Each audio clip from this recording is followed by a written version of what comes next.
Ladies and gentlemen, boys and girls, children of all ages, welcome to another thrilling edition of Ringside Geeks. My name is John, and I am your special guest host for the evening.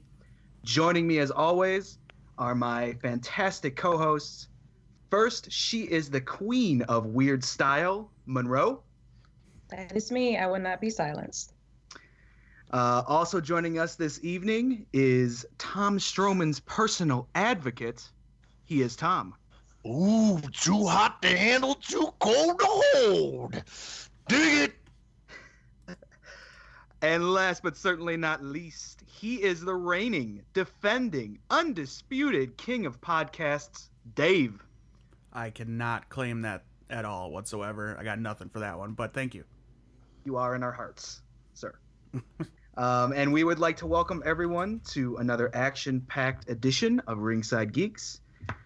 We have a lot on the table this evening, folks. We're going to talk some WWE, some New Japan, and possibly touch on some Evolve if we have the time.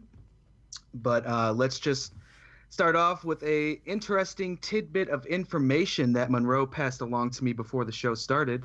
And that is that, in fact, this week, all three WWE shows, for those who did not see, were main evented by women's matches. We got the women's gauntlet on Raw to determine the number one contenders to the Raw Women's Championship. We got the women's Money in the Bank rematch on SmackDown, and we got the last women standing match on NXT. So I'll first send this one to our resident women's wrestling aficionado, Monroe, and I'll pose a couple questions to you. Do you think this is a response to the backlash from the first women's Money in the Bank ladder match? And in your opinion, does this make up for what happened at the Money in the Bank pay-per-view?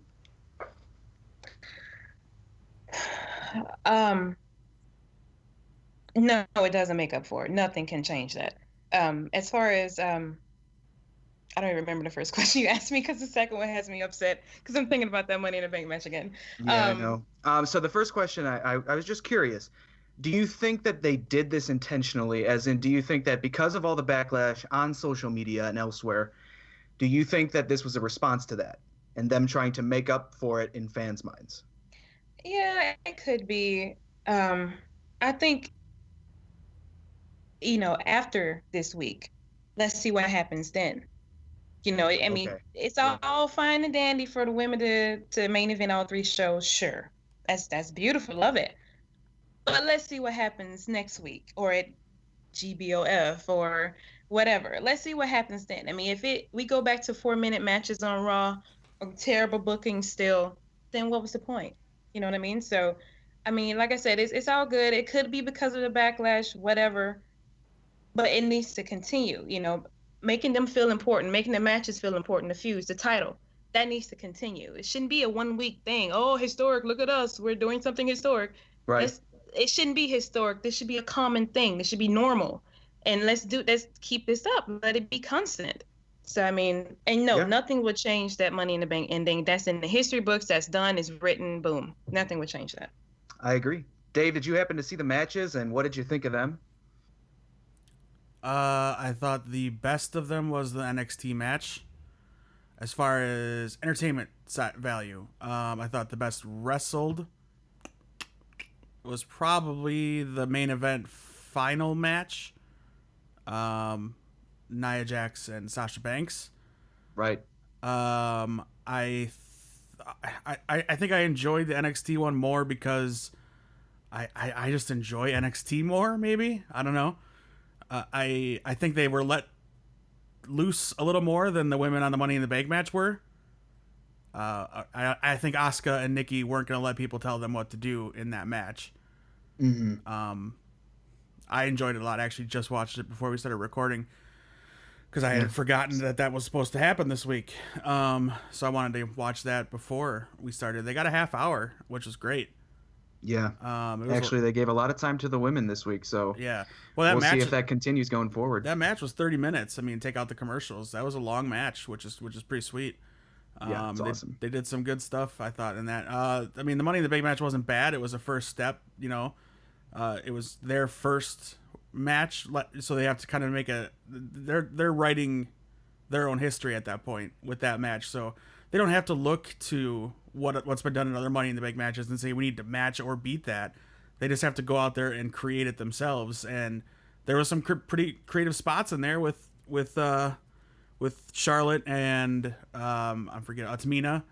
There was some good stuff in there that was creative and different and original, and I enjoyed it. You kind of assumed Carmella would still win, and she did, and you kind of assumed also that Ellsworth would somehow get involved, and of course he did, but they rectified that post haste.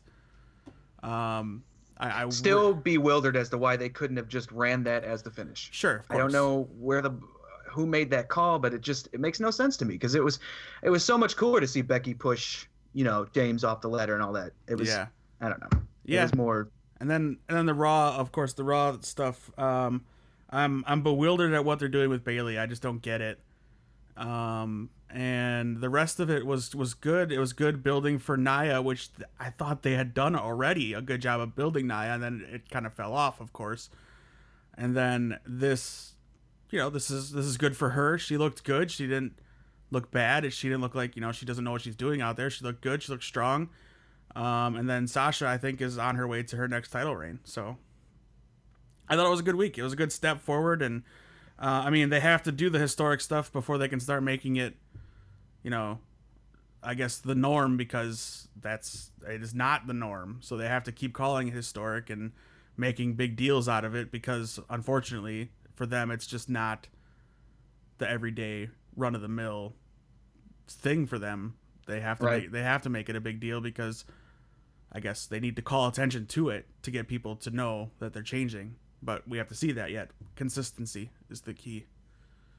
Are we looking forward to the Sasha Banks and Alexa Bliss title feud? I am. Yes. Okay. Tom, did you happen to see any of these matches and any comments, thoughts? Yeah, I will go to your original question. Do I think it was something based off of the Money in the Bank pay-per-view? Absolutely. And I think it's a combination too. I think there was such backlash off of the Money in the Bank pay-per-view that they had to redo this, and they had to do it right. And then to main event the women on all three shows was not coincidence. It had to be done. But all three were great matches, I thought. I agree with Dave. The NXT one was fantastic, but I'm like Dave too. Maybe I kind of expect more with the NXT women, because they do bring more. I don't know why, but they let the the women run. Yeah, no, I agree completely. They have now since the inception of NXT. That's kind of been the whole thing. It's disappointing, you know, how they bring these women up and you get to see like a shell of who they really are on the main roster. Right. You know what I mean? Right. And I thought the Money in the Bank backlash was terrible, because the match, the idea, the whole concept, the whole thing was just terrible. I thought they fixed it to a point by letting it do a redo. But for me, the other part was on Raw, Nia Jax got a lot of time this week. And if I'm not mistaken, she was kind of vocal on, hey, where am I? Mm-hmm. She was kind of lost in the shuffle. And I think it's not a coincidence that they gave her a lot of time. Right. Which was great. The ending sequence with her and Sasha was fantastic. So definitely. I'm kind of with everybody else too. It's let me see more. I don't believe the women are going to main event every week. Nobody does, because there's so many people out there, so much men, women, cruiserweights. There's a lot to get in to a 3-hour, 2-hour, 1-hour show. But this was a step in the right direction, because everybody knows these women can go. Give them the chance. Quit calling it historic. It's not historic anymore. It should be mainstay now. Yep. Because they're on the same level as these guys. Mm-hmm. Right, so I guess it's just wait and see from here on out. Can I bring up two things? Absolutely. Let me gush for a minute. So y'all know Sasha is like the greatest of all time, right? Yeah, go for it. Monday only proved that her and Nia had her best match, I think, since she's been on the main roster. I will agree with you.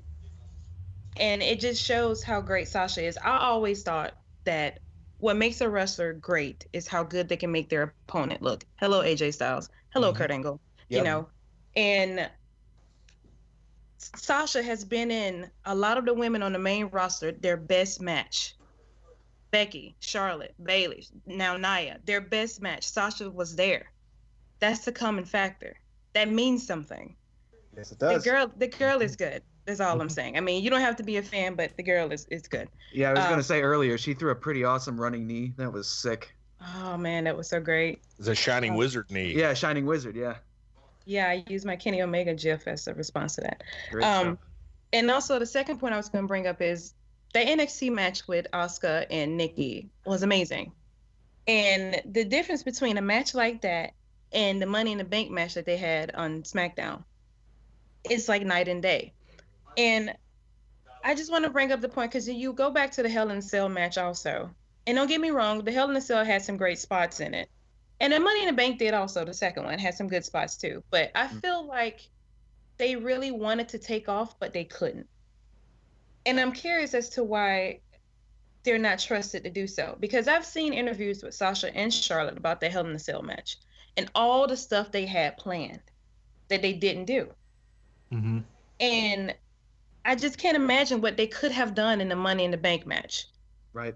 You know, and it looks like, it felt like when you're watching the match, it felt like they wanted to take off, you know, step on the gas, whatever, but it never happened. Right, I agree with you. It looked like they were wanting to push it, but then they downshifted at certain points. And that makes me feel like it was the same thing. They had stuff planned, but they were told they couldn't do it. But when you go and look at this NXT match, look at the spots these girls took, like the powerbomb spot to the chairs on the ramp, and Asuka's head hitting the corner like that. Then the net breaker thing, the table spot at the end. The suplex, yeah. Yeah. You know, I mean, they were able to. I mean, it's not, you know, the entire match wasn't full of spots. It was. I mean, you know, it's a last man standing. You're gonna expect certain things, but they told a great story. They played their characters perfectly, you know. And I don't understand what's the difference between. And I know NXT been doing it for years. They do it right. We get that. But why can't these women that were on NXT, some of them, have a match like Money in the Bank, main event Raw, whatever, you know, take the training wheels off. Let them go. Let them do them. Let them have these spots. If they want to put their bodies on the line like that, let them do it. You know, don't stop them. And it's just amazing to me that NXT, it seems like it's okay, but it's not on the main roster. And I guess because they travel more, all this other stuff too, but it you know, it affects the match, and I'm not a fan of that. So, and I just want to bring up that point. I don't know if y'all felt the same way, but I mean, that's how I felt as far as the Hell in a Cell went, and as far as the Money in the Bank, it felt like they wanted to go there, but they just didn't. I kind of agree with you, but I don't know if it's a difference between the shows, because we've seen how many Match of the Year candidates come out of NXT, men, women, everything. Right. It's just that they let them go. They don't. It's like there is no training wheels in NXT, but then when you come to main roster Raw and SmackDown, it's like, who are you? Yeah. I saw you put on a 5-star match down there, and now I don't know what I'm looking at with some of them. I mean, seriously, because I agree. Because Bayley was fantastic in NXT. Yeah, he just cut out there. I don't know I don't know the disconnect between NXT going to the main roster, but to me, overall match quality is different too, not just men. Absolutely. It's just overall. Yeah, absolutely. So that's actually a great segue into our next topic, because last week we wanted to go through and kind of discuss each of WWE's NXT call-ups this year so far, and we just kind of ran through how we feel about, you know, the handling of the women. But let's discuss some of the names we haven't talked about yet, the call-ups this year, namely Ty Dillinger, if you guys remember him, the Revival, and of course Shinsuke Nakamura. Dave, I'll toss this one to you first. You got the names. How do you feel WWE has handled these call-ups thus far? Don't forget the Drifter, Elias Sampson. Oh yeah, the Drifter exactly. As well. Yeah, wasn't on my list. Well, Revival sadly has not been able to do much because of injury. Right, because of the injury. So that's not their fault. I think with them being booked in that tag team division with the Hardys, would have been a lot of fun, and we'll get there. But now it'll just take a little more time than we were hoping for. Ty Dillinger has been a cold chill since coming up. Yep. You know, he's been pre-show matches, pre-show pay-per-view matches, and non-existent on certain SmackDown episodes. Yeah, what's he on? Main event now? Main event, yeah. And then Nakamura, of course, they're priming him for big things, clearly. And more evident than ever at the Money in the Bank match with him and AJ. Where they go from here, if he's going to go for the U.S. title, probably not. That's going to be an AJ Kevin Owens thing, and I think once AJ's out of it, I don't see AJ winning it. I could be wrong, but once AJ's out of that, I think AJ is going to move on to, I don't even know. I can't even think that far ahead right now, but you have to figure. See, to me, Ty Dillinger's prime candidate for that U.S. title. Maybe it's too soon. I don't know, but give him a good run at Kevin Owens at least, and maybe not win it, but still have a good feud with KO. I think that would be appropriate. But yeah, as of Nakamura is clearly given the most time, except when you put in the Drifter, he's their definition of easy heat, and it works perfectly. They just let him go out there and sing, and people hate him, just hate him.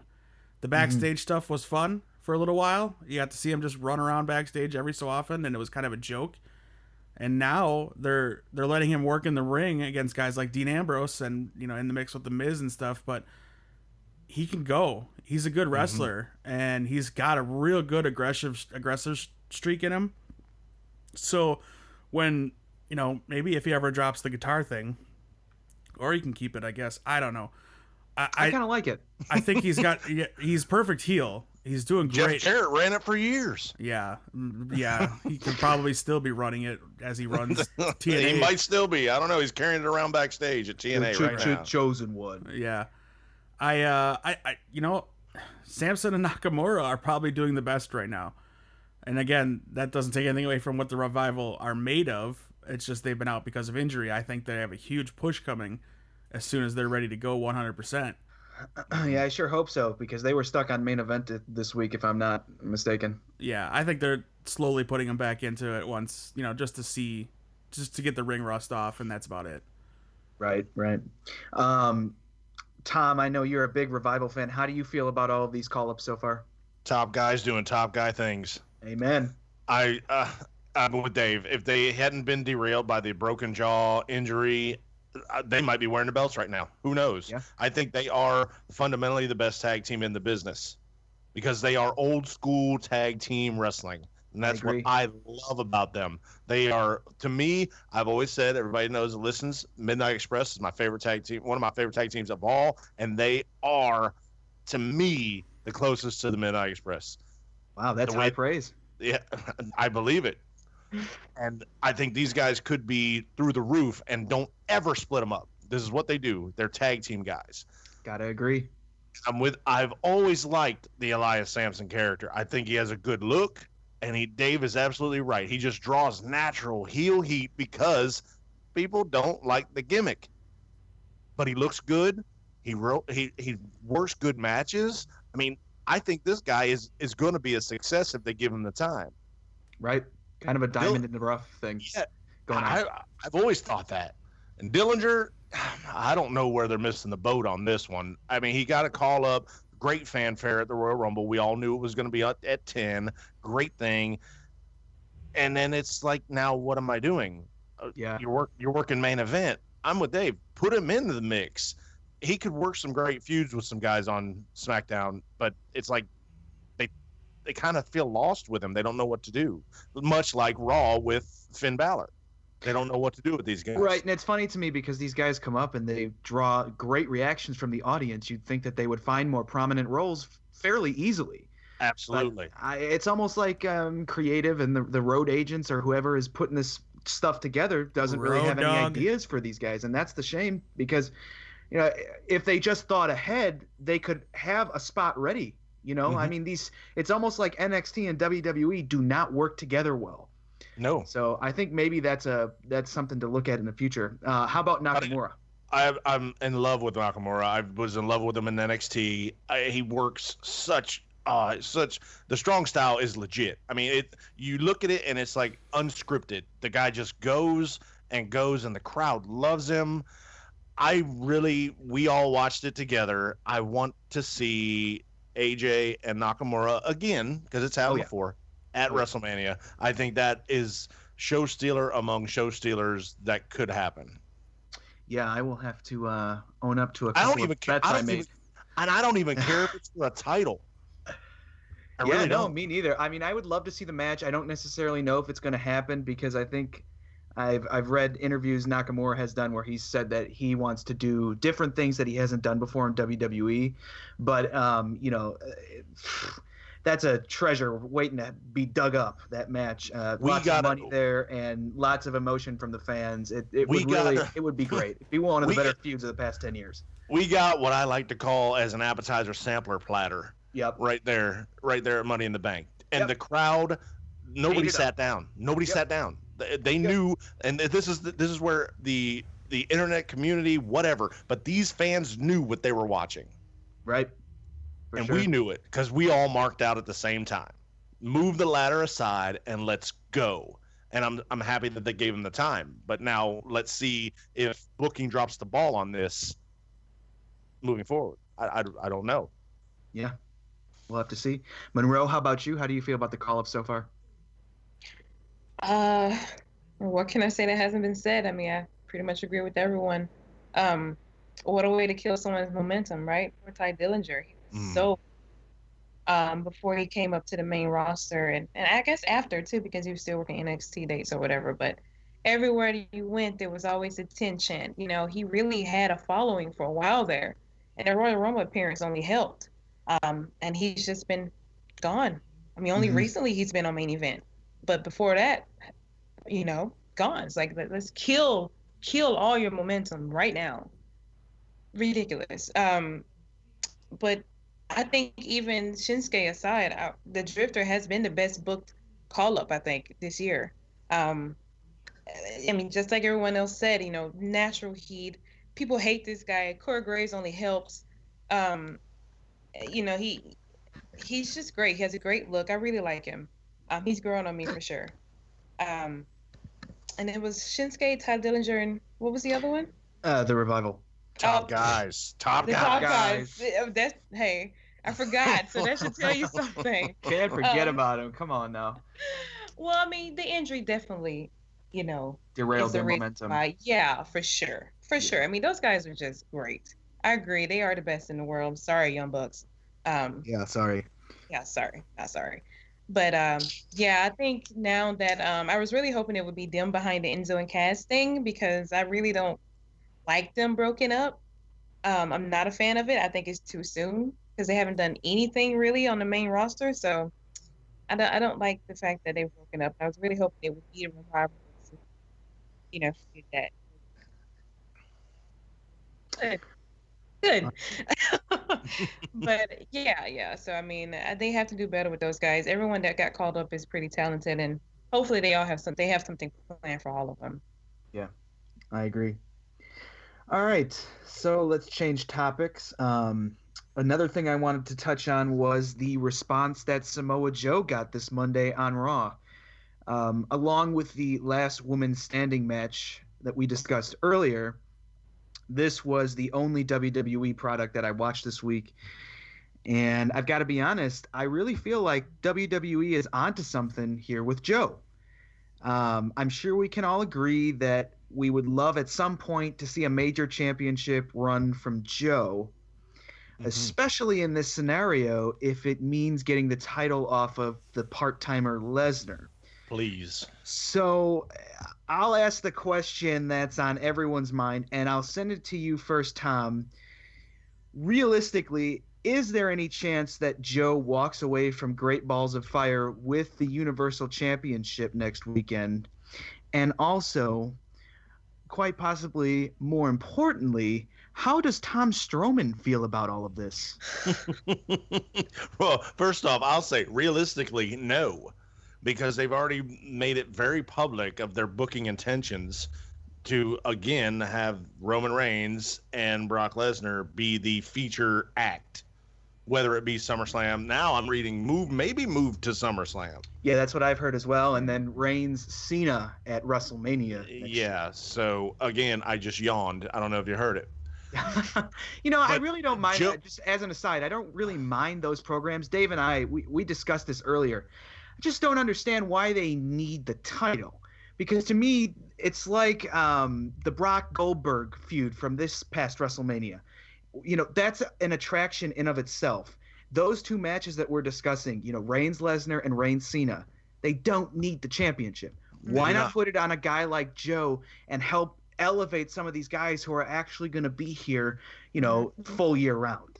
I don't know. I agree. But I agree. Continue on. I've been a huge Joe fan since his time in TNA. As one of the guys that only on this show that watches TNA, not regularly. I used to as well, and likewise. And I've been a huge Joe fan from jump, because this guy, he as a big man, he can go. Mm. And I would love to see Joe rip the belt off part-timer Lesnar, because he does not belong there. Your title has not been defended in 6 months. Naomi didn't even get 3 weeks. Yeah. So it's laughable. It really is. It very is, and it degrades that title. Yeah. Big time. So I don't think Joe walks out with the title, but I think he has a great showing. They're doing a good job of giving him a good little rub right now of looking pretty dominant. But I can't say that I see it going anywhere, because we know in the background Braun Strowman is waiting. And I think that's what they want to push towards, the Braun Strowman Brock Lesnar feud, which I can't say I'm not looking forward to that, because this is the one guy you can look at and say he can match up. Just from a physical aspect, he can match up. And he's not finished with Lesnar yet. He is not finished. Monroe, how do you feel? Think there's any chance that Joe walks away with the title? Man, I am hoping, wishing, praying, all of the above. You guys know how I feel about Lesnar. I don't care, never cared. Don't want him as my champion. Don't want him near me or near my TV. High five. Give me Joe all day, every day. I watched TNA then too. I was always a Joe fan. Me and my grandma. Man, please, this Joe should be booked like Lesnar. He is that monster. He's always been that monster. Yes. NXT, same thing. Mm-hmm. Right. One of my favorite things Joe done since he's been in the WWE or NXT, I should say, was when he was after Shinsuke and he would just come and beat up anybody that was in the ring and just say, I want Shinsuke. That was amazing. Yep, no matter it was a tag team, no matter who it was, this guy they've been building up for weeks, debuted finally. Joe beat him up. Yep. Haven't seen the guy. Amazing. I love that. Joe is that guy, and I really hope they're seeing that. And I think that reaction that he got Monday, I hope that sends a sign, or hey, look, Vince, people want Joe. We like Joe. We care about Joe. We want him to win. I mean, people, Brock Lesnar has his following. He has his fans. But I think it's time for Joe. I'm tired of the part-time. I want the champion on Raw. I want the championship defended. Give it to Joe, please. Do I think it's going to happen? Probably not, but I would love for it to happen. I'm with you. I don't understand the love affair with Brock. My love affair is with Paul Heyman. Put Paul Heyman on TV every week and I'm good, but I don't need Brock Lesnar. How would you feel if they were to have Heyman turn on Lesnar here and side with Joe? Gold. I would be bring it to me, right? I take my money. See, I'm with you, dude. Yeah, absolutely. I don't know about that, because I think Joe is a good mouthpiece himself. Yeah, but Joe could still talk.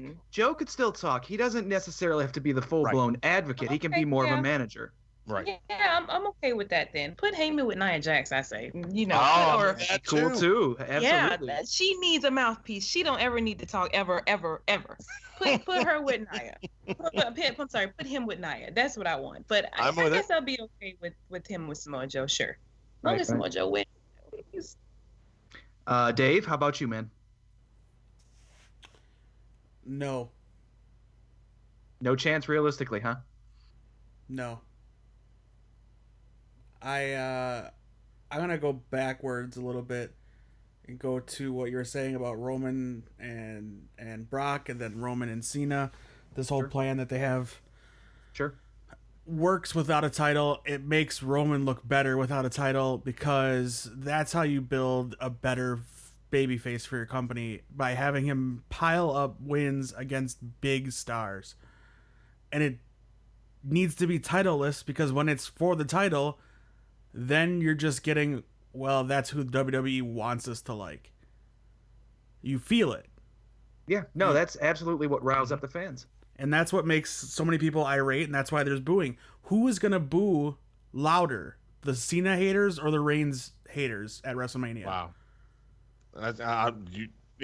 You actually raise a great question, because the whole arena will be split on both sides. Right. Yeah. I mean, and I'm sure that their inkling then will be to, put the title in that match, because, they got to have the title in the match that has the loudest reaction. Is that flawed logic? Very much so.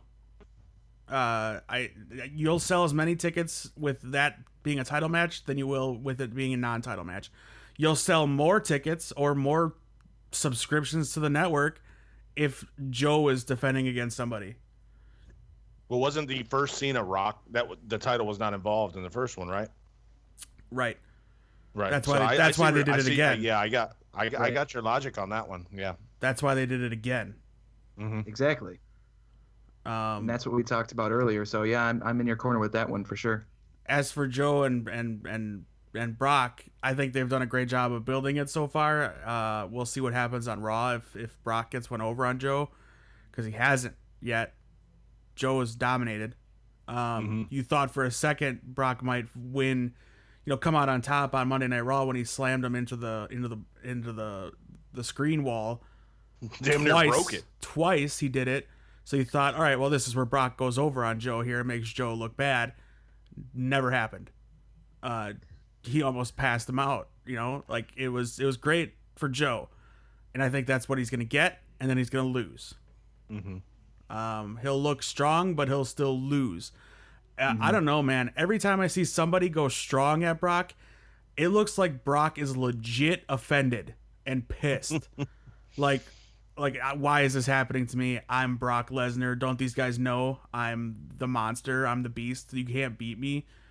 Like, it's how it feels every time. And whether that's him acting or not, if it's him acting, man, well done. I honestly feel like he thinks he shouldn't be losing, unless it's to somebody he respects, like Goldberg or Taker. But he hasn't lost to Taker. Well, that's true. He hadn't lost to Taker. So, I mean, he respects Reigns enough to lose? No. I could be wrong though. I have no idea. I have no way of knowing. I'm just speculating. I have no inkling of who respects who backstage or anything like that. And I never claimed to know. But yeah, I don't know. No, there's just no way. There's no way Joe's going over in this match. If I'm wrong, I'll be happy to be wrong. Because I want Joe to win, obviously. Yeah, likewise. It'd be a better direction to take Raw in, because again, your title has become redundant. It's not been around. It's just been referenced now. But for how long since WrestleMania, you didn't even really talk about the title. I mean, Now you got a guy just shows up when he wants to with your title, and I hate that. I remember back in the day where the title was defended. Hell, almost every week you would see a title match on Raw. Where now, I mean, what are you fighting for? Nothing.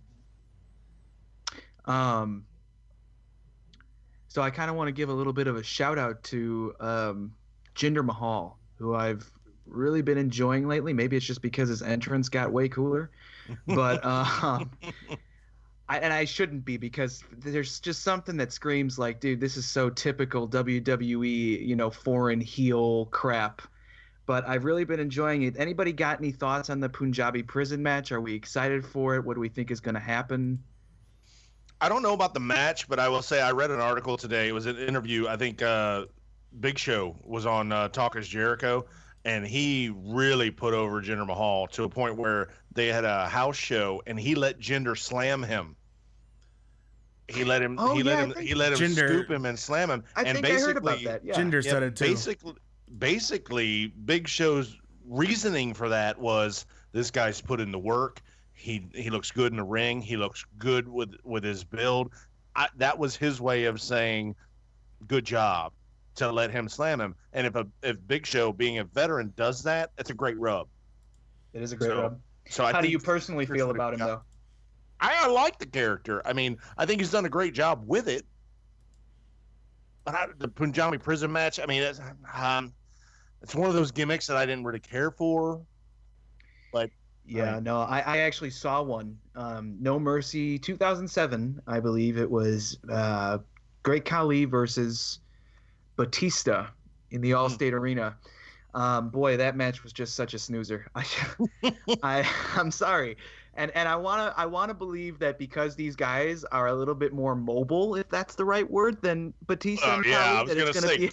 I was gonna say you said Khali and Batista. I mean, that's a snoozer.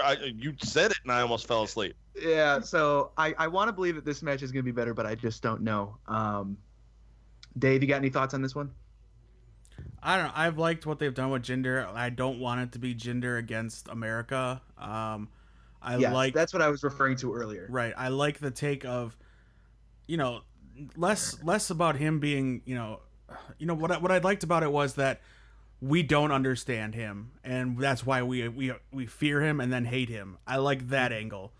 We don't understand somebody because they believe a different religion, or they're painted by our quick to hate culture that he's a terrorist. That aspect I can get my hands around because that's true for a lot of people that are quick to stereotype. That I can get around. But the hating America because we're infidels or whatever, that's old. That's been done. Garbage. Let's move on. And I think he also doesn't like that, and he said that I think on the Jericho podcast as well. He talked about the Big Show thing too on that podcast, where that's where he really felt like he was getting respect, is because Big Show let him do that. So I feel like he has the right mindset to be this top face of a SmackDown, or whatever. I like that he's working harder to be better, and I dig the character. I'm tired of Randy Orton. I always have been.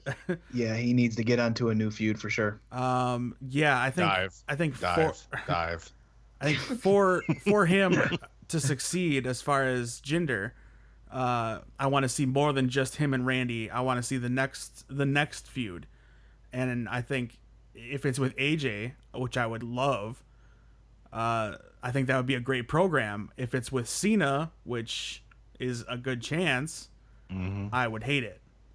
Yeah, I would be less than thrilled about that. AJ, I think, could bring the best out in Mahal, which would be great for the guy, especially if they have it at SummerSlam, because that's going to be seen by more eyes, and yeah, that would be great. Monroe, how about you? Yeah, I've been enjoying the title run too. I was kind of hoping he would have a long title run. I'm tired of the short title runs in WWE. I'm tired of the title constantly changing. Let's up as a monster, give him a long title run. I mean, there's a reason why Shawn Michaels is only a 3 or 4 time champ, and like that, instead of a 15 or 16 or whatever. Come on, we have like how many guys now with over 10 title runs in the WWE? Like 3 or 4 with Triple H. I think it's 4. About 4. Yeah, I mean, no. We don't need to do that with any of these other people. I mean, Charlotte's already a 4-time. She's been on the main roster, a year, 2 years? Come on. Let's stop with the title changes so much. Let's build up these guys as monsters and then make it a big deal when they finally lose. That's good booking. And I think even though Jinder Mahal is a champion, a lot of people don't want him to be, don't agree, don't like him, whatever. He is our champion, and I think he deserves a long title run because he's been doing a great job with this title. He looks great with it. The entrance is awesome. Even with the Singh brothers and everything, it's been great. Sure. I mean, he may not be the best in the ring, but like you said, I think AJ, people like that can definitely bring out the best in him. Not Randy Orton so much. Yeah. As far as this prison match goes, I'm with Tom. Not a huge fan. Don't really care that much, to be honest with you. I just, like I said, I don't want him to lose yet. I just want him to have a a lengthy title run. Right. So I mean, it is what it is. Likewise, and I think that a more lengthy title run would really allow him to kind of develop that character more and, you know, showcase who his vision for what it means to be champion, for his character. And that's what we don't get to see often anymore, is like the full embodiment of what these guys see themselves as. Whereas you look at a guy like, and I don't mean to cross promotions, but Kazuchika Okada, he's developed this persona and this aura just because he's been champion for so long, that the first guy that actually does beat him, it's going to be pretty significant. And this is a guy who defends it, you know, all the time, not just like Brock Lesnar where he shows up every 4 months. So I would really like it if Jinder got a run like Okada's. And I'm not saying he's got to have a year-long run, but, you know, 6-7 months here, I would not complain about it, to be completely honest with you. Well, I think one of the biggest things with the Jinder run to me is the internet marks that have such a problem with it. We are all very fickle. We want something different, but when we get something different, we don't like it. Right. This is different. Nobody expected this when Jinder Mahal won the world title. Nobody expected it. But now, let him wear it. Let him make something out of it and show that, what do they say? SmackDown, land of opportunity. Here's a guy you didn't expect to win the world title, now wearing it. Let him wear it for a while. Let him see what he's going to do with it. Now bring somebody else in. I love AJ Styles. AJ Styles to me is the best in the business. It would be so easy to put the world title on AJ Styles right now.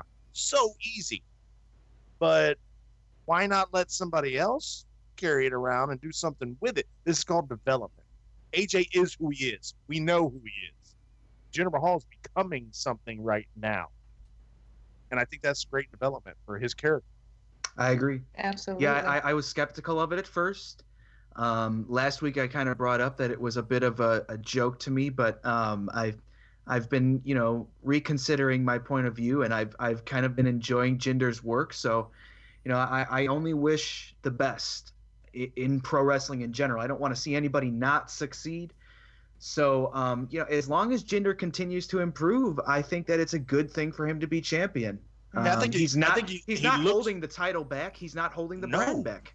He looks great. He sounds great. The Singh brothers adds another element to the heel character. Mm-hmm. People don't understand that. It's a heel character. That's what he's supposed to do. Was it okay when Rollins had J&J Security? It's the same thing. Yes. It adds to the heel character, and Jinder is pulling it off very well, in my opinion.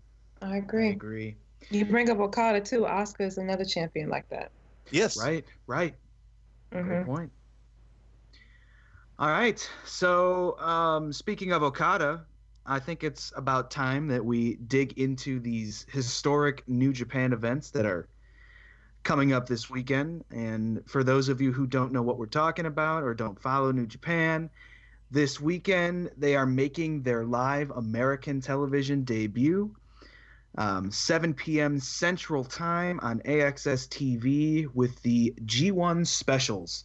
The main event of the evening is set as the American Nightmare Cody will take on the IWGP Heavyweight Champion, the Rainmaker Kazuchika Okada, for his IWGP Championship. Also, not just Ring of Honor World Champion. And the new Ring of Honor World Champion. That's right. Forgot about that. That's right. Mm-hmm. And if I'm being honest with you guys, 2 days out from these events, I honestly, I don't see Cody walking away with the championship. I think this is just another solid match that Okada's going to have, but it's not going to happen. I don't think they're going to let the title reign end like that. But Monroe, you know, you and I, we usually cover these events together. Mm-hmm. So I'll ask you first, how do you see this one playing out? I don't know. And the reason why I'm torn is because, well, first it's Okada. Mm-hmm. You know, I mean, he has went through them all. And in my opinion, I guess, Cody is not as good as half of the people that Okada has already beaten. So it seems pretty likely that he's just going to go through Cody easily. But with Cody now being the Ring of Honor champion, that adds another side to it. he's a main eventer, a heavyweight now. He's a champion, so he is a big deal now. You know what I mean? So I can see Cody winning. With it being the U.S. thing, and then probably wanted the title on someone that people would recognize. I don't know if Cody's that person, but I mean, he's in the match, so whatever. I mean, I can see that happening. Right. Well, see, they have to go back to Japan after this. Yeah, they're in America for 2 days. That's true. And here's the thing. You got to consider Cody is in the Bullet Club. So my opinion, this match is going to be filled with a lot of interference and crap like that. I honestly think we could see Kenny Omega screwing Cody out of this match, because I think the ultimate goal of this program is to make Cody the new leader of the Bullet Club. And I think, I just foresee something happening here that sets up Omega versus Cody, because I think it was originally supposed to be Adam Cole versus Kenny Omega. And now because Adam Cole has, gone elsewhere, taken his talents to Tampa or Orlando. He's a free agent. He's a free agent now, right? I think that we're going to see that. I don't know. I don't know if that means Cody's going to win, but I do think that we're going to see a program with he and Omega. Dave, I know you're going to be watching these events with us. We actually were discussing possibly live streaming our Skype, so keep your eye on our social media for that one. But Dave, how do you see this main event playing out? My first question, I have 2 for you. Sure. One, is Cody slated for the Climax, the G1 Climax tournament? Cody is not on the roster for the G1 Climax. Now, that being still said, change? Excuse me? Can that still change, or is that set? No, that's set, okay. But there is no... So, traditionally, in the G1 Climax, the champion is always present. But there is nothing in the rules that says that the champion can't be or has to be in the G1 Climax.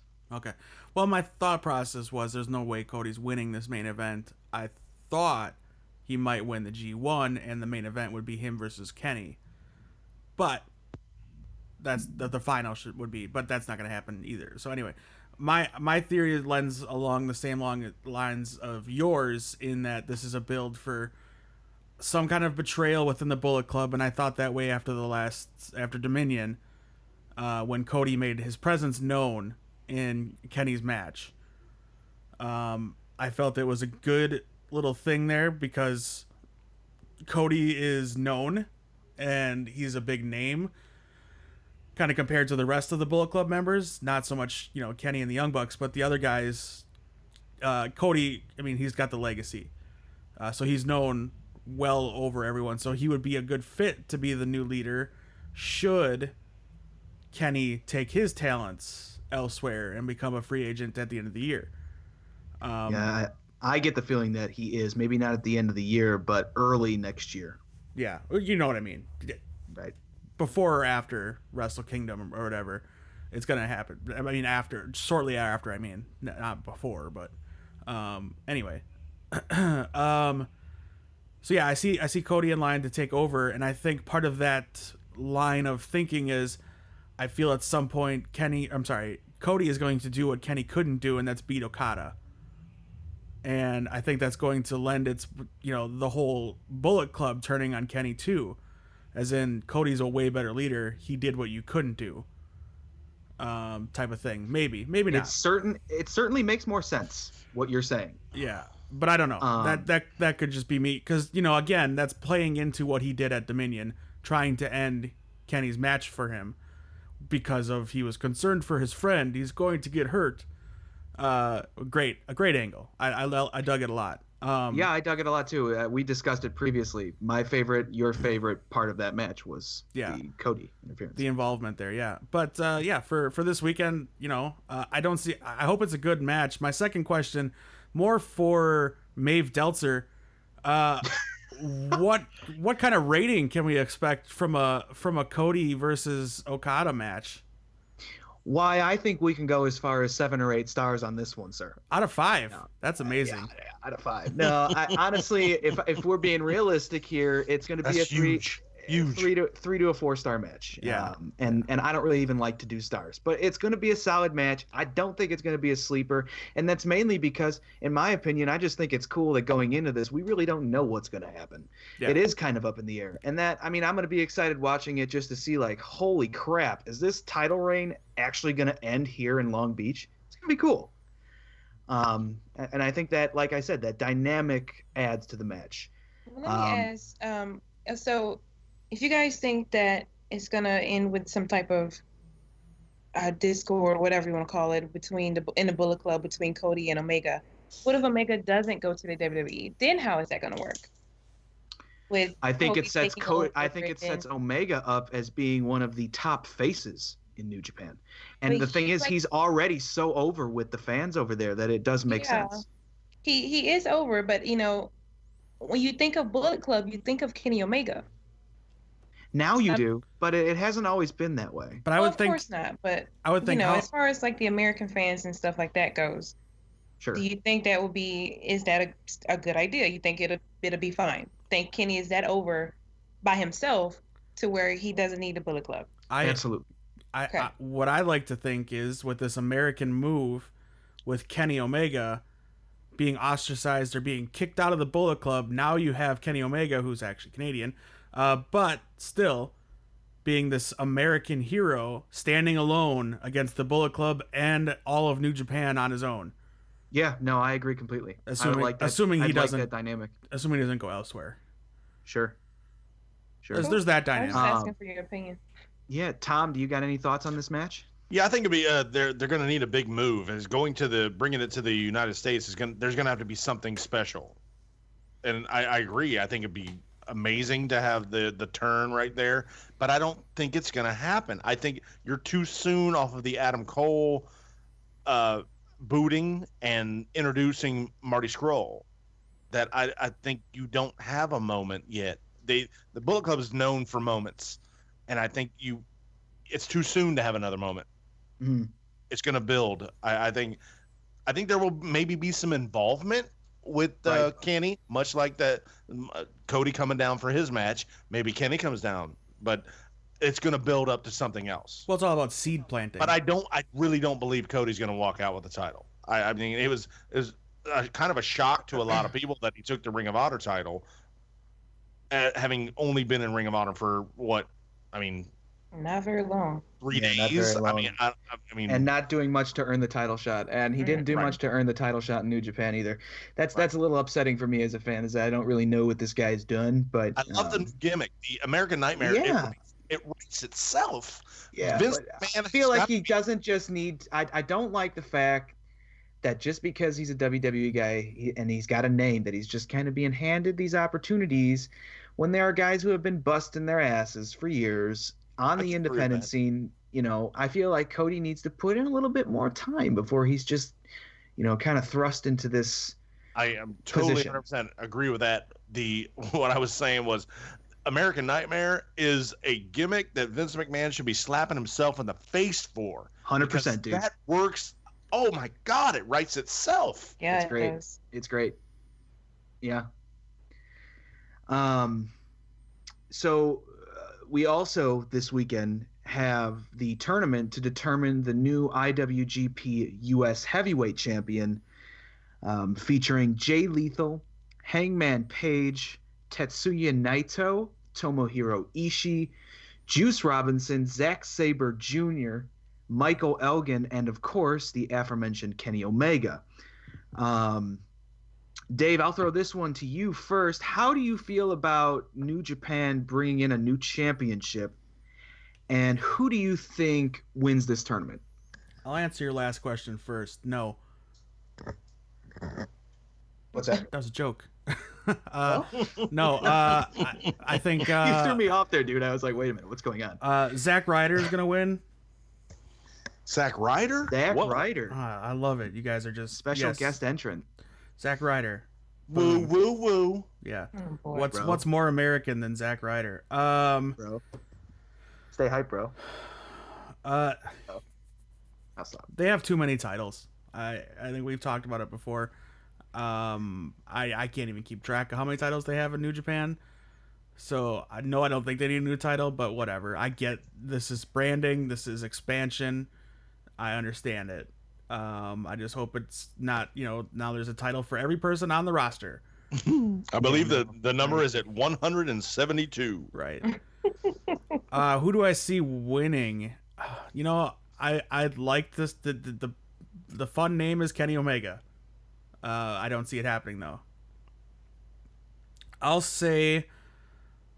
go out on a limb and say Naito. Naito. So, a Japanese talent winning the first United States Championship. Yeah, I'm not putting much thought in it. No. That's just throwing it out there. What are the names again? Job. Give me the names one more time. Give me the names one more time. I'll give serious thought to it. That's actually a really solid pick. And I want to say this first. The Intercontinental Championship in New Japan right now was originally introduced by New Japan when I think it was their first American tour that they did. And that was won by Shinsuke Nakamura. So the last time they introduced a new belt on American soil that was supposed to represent, like the Intercontinental whole thing, Nakamura, the Japanese star, won the championship. So, Naito's not out of the question just because he's Japanese. Right. I'm just curious. So the names in the tournament, again, are Jay Lethal, Hangman Page, Naito, Tomohiro Ishii, Juice Robinson, Zack Sabre Jr., Michael Elgin, and Omega. You know what? I'll say Juice Robinson. I think he gets a push. Yeah, that's where I'm leaning towards too, and I think it's a great first title for him. He's been working his tail off, and the matches that he's had thus far in New Japan have been vast improvements on his body of work. I think he is, I think he's ready to kind of take that next step as a single star. So it's a great place to start. Tom, you have any thoughts on this tournament? Yeah, from the same perspective of guys I've watched clips of, I think Hangman Page has done great work, and I think it'd be a great opportunity for him to move up in that exposure category. Yeah. Geto, who is the head booker of New Japan, is a huge Hangman Page fan, and he also has the fact that he's a Bullet Club member in his corner too. So Hangman Page is a dark horse for a lot of people in this tournament. I mean, honestly, I wanted to say Jay Lethal because I think Jay Lethal is one of the best in the business that is not on what we call mainstay TV. Mm-hmm. But yeah, and oddly, those two are facing each other in the first round. Yeah, that'd be a great matchup. It's gonna be a great match. Yep, definitely. Monroe, who are you taking? Oh man, I think I'm leaning towards Juice Robinson also. He's getting better and better. He's starting to get a following in Japan, and I think they're gonna put a title on him. But who I want personally, Ishii. Give title to Ishii, please. I love Ishii. That would be great if he won that title. But let me go back to Okada versus Cody. Okay. We actually put this question on Facebook, on our Facebook page, which is at Ringside Geeks, by the way. And a couple people gave us who they thought would win. Two people actually said Okada, and that was Robert Cromwell and Pablo Neri. Sorry if I butcher your name. And then Ricky Musselman said Cody. It's been a long time coming. So we have a Cody fan. Yeah. So the majority was Okada, but we do have a Cody fan there who thinks it's been a long time coming for him. So there you go. I'll agree with John. I think Cody is just the WWE name that a lot of people know. I have never been a huge Cody Rhodes fan. I think he's been solid as a mid-carder, but I don't know about this push to be world championship material, and I damn sure don't know about him being material to beat Okada. Yeah, likewise. I think the last time I was really interested in Cody was when he was doing that thing where he wore the bag over his face, or he put the bag over other people's face or something. That's disfigured. Right. After he took I like that. The knee brace to the face by Rey Mysterio. That was it. I'm hideous. Don't look at me. Yeah, that was pretty great. I mean, I've always been a fan of Cody. Not a huge fan, but I've always been a fan too. I mean, I like that gimmick too, the smoke and mirror things when he was all cute and stuff. I like that. I really like Stardust. I was one of those people that liked Stardust. Yeah, I really like Stardust too. I'm not job with it.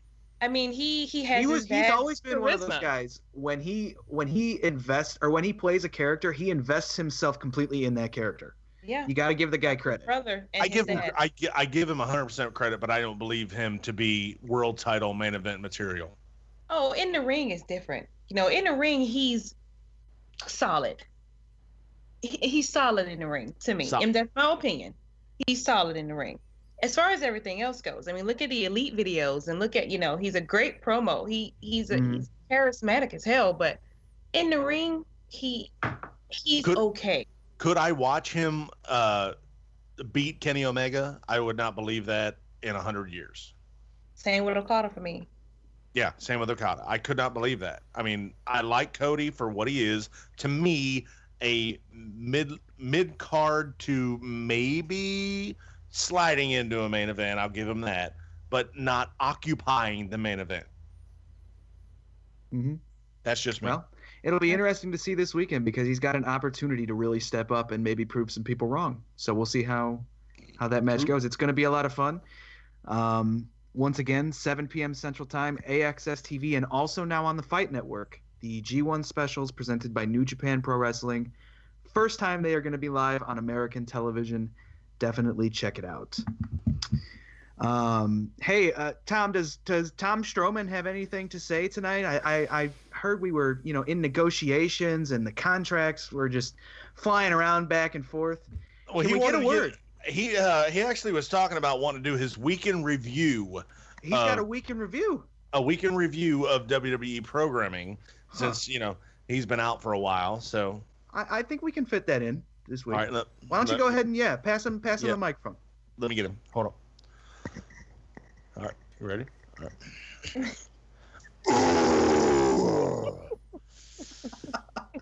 Ooh. This is the weekend review. I'm not done with you yet.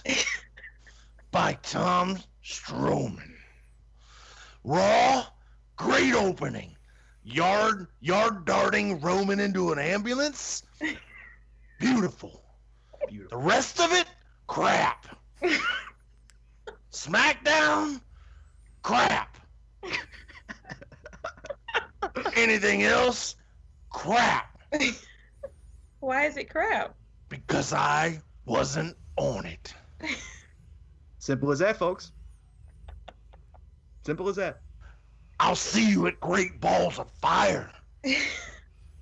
I'm not done with you yet. Wait. Tom, Mr. Strowman, how do you feel about that pay-per-view name? Crap! Thank you. Thank you so much, Tom Strowman. We appreciate you joining us. And what a good brother. We'll have to have a good night. Yeah, what a good brother. We'll have to add that into the contract and, man, have him show up every week from here on out. Good job, bro. Good job. Did you just too sweet him? I did. Nice. Oh my God. Too sweet. He's quick and to the point. Get out of the beer. When he too sweets you, does it break your fingers? Hey, dude, I'm telling you, I can't feel my hand right now. Yeah. Put some force behind it. A little too sweet, a little too hard. Lawn darts you into the next room. I know, right? Put me in the neighbor's yard. Jeez. Goodness gracious. All right, fantastic. So I think that's going to do it for us this week. Another fantastic edition of Ringside Geeks. Thanks to all of our lovely listeners. We'll run through our social medias real quick. Dave, where can the people find you? We are on Twitter and Instagram and Facebook at Ringside Geeks and YouTube. Tom? Oh, yeah. I am at skiz_world. On Twitter. And Monroe? On the Twitter machine. There you go. Monroe? You can find me on Twitter at @EoftheS_ENT or on my YouTube page, which is Eye of the Storm Entertainment. And I am on Instagram at John Neave, JOHNNEAVE, and also on Twitter at XJohnNeave. And of course, you can follow us on Instagram and Twitter at Ringside Geeks, as Dave mentioned previously. We're also on YouTube now, where you can listen to all of our episodes in full. And we're hoping to bring you some more content there, so be on the look. Thank you all again for joining us, and enjoy your weekend. Say goodbye, everybody. Goodbye, everybody.